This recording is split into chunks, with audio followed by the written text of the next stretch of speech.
the government of United Kingdom is going to resume its program in the Batuk arrangement. This is an arrangement that falls within our defense cooperation with the United Kingdom.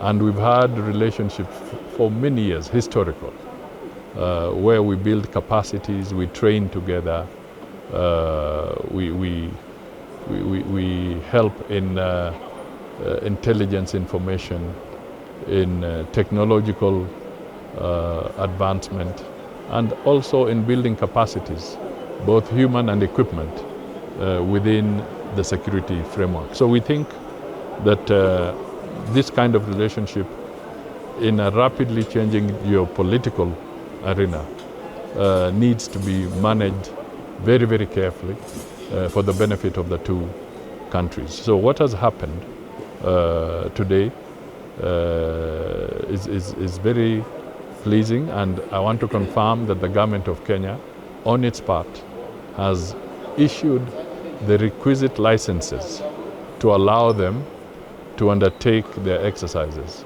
And whatever else is still within Parliament, that will be negotiated and discussed so that that aspect of it is concluded again amicably through dialogue.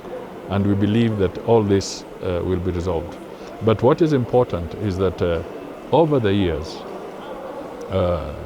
in spite of the challenges that may have arisen, the fact is that the partnership between us and the UK has had an impact on the economy of Laikipia, on the economy of Nanyuki and the environs.